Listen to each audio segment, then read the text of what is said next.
দেখুন, এটা দলের পক্ষ থেকে কোনো স্টেটমেন্ট দেওয়া হয়নি যে এত লক্ষ বা এত কোটি নাম বাদ যাবে। আমি যদি বলি যে 5 কোটি নাম বাদ যাবে, সেটা অগ্নিমিত্রা পালের স্টেটমেন্ট হবে, সেটা ভারতীয় জনতা পার্টি পশ্চিমবঙ্গ প্রদেশের স্টেটমেন্ট নয়। দুটোকে এক করবেন না।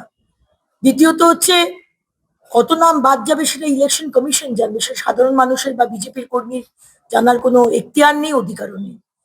আমরা চাই একটাও বৈধ ভোটারের নাম বাদ না যাক, আর আমরা এটাও চাই যে একটাও অবৈধ ভোটারের নাম না থাকুক। তাতে যত নাম বাদ যাবে যাবে, তাতে আমাদের কিছু বলার নেই।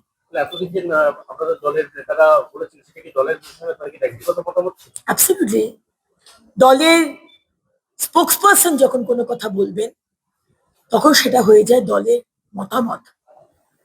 অফকোর্স যারা বলেছেন তারা একটা আন্দাজ করে বলেছেন, তাদের সাথে তো আর ইলেকশন কমিশনের কোনো কমিউনিকেশন হচ্ছে না মিস্টার জ্ঞানেশ কুমারের।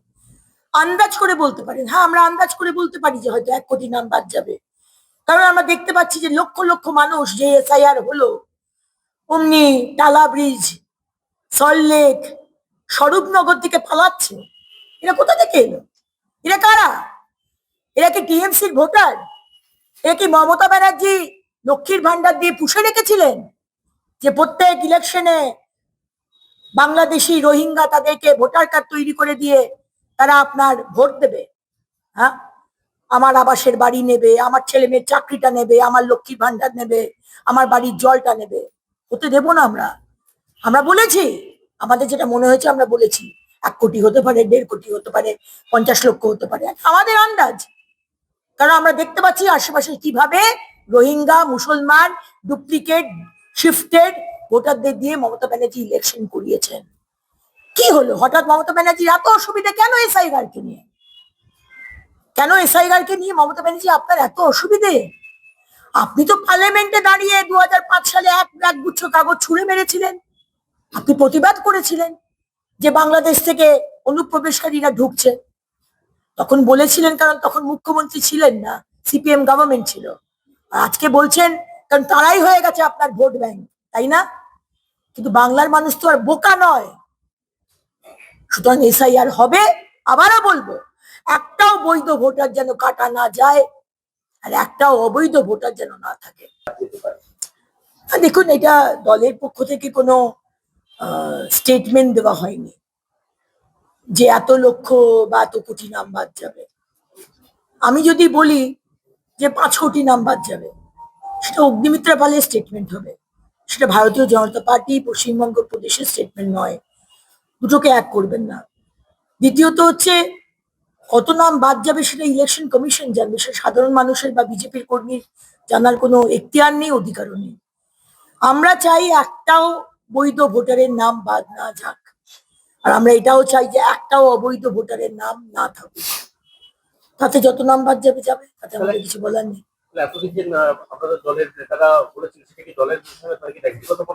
অ্যাবসলিউটলি। দলের স্পোকসপারসন যখন কোনো কথা বলবেন, তখন সেটা হয়ে যায় দলের মতামত। অফকোর্স যারা বলেছেন তারা একটা আন্দাজ করে বলেছেন, তাদের সাথে তো আর ইলেকশন কমিশনের কোনো কমিউনিকেশন হচ্ছে না মিস্টার জ্ঞানেশ কুমারের।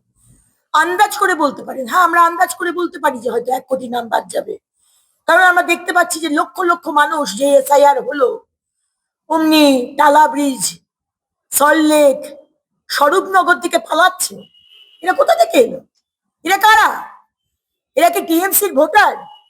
এরা কি মমতা ব্যানার্জি লক্ষ্মীর ভান্ডার দিয়ে পুষে রেখেছিলেন যে প্রত্যেক ইলেকশনে বাংলাদেশি রোহিঙ্গা তাদেরকে ভোটার কার্ড তৈরি করে দিয়ে তারা আপনার ভোট দেবে? হ্যাঁ, আমার আবাসের বাড়ি নেবে, আমার ছেলে মেয়ের চাকরিটা নেবে, আমার লক্ষ্মীর ভান্ডার নেবে, আমার বাড়ির জলটা নেবে। হতে দেবো না আমরা। আমরা বলেছি আমাদের যেটা মনে হয়েছে, আমরা বলেছি 1 কোটি হতে পারে, 1.5 কোটি হতে পারে, 50 লক্ষ হতে পারে, আমাদের আন্দাজ। কারণ আমরা দেখতে পাচ্ছি আশেপাশে কিভাবে রোহিঙ্গা, মুসলমান, ডুপ্লিকেট, শিফটেড ভোটারদের দিয়ে মমতা ব্যানার্জি ইলেকশন করিয়েছেন। কি হলো হঠাৎ মমতা ব্যানার্জির এত অসুবিধা কেন এসআইআরকে নিয়ে? কেন এসআইআরকে নিয়ে মমতা ব্যানার্জি আপনার এত অসুবিধে? আপনি তো পার্লামেন্টে দাঁড়িয়ে 2005 সালে এক গুচ্ছ কাগজ ছুঁড়ে মেরেছিলেন।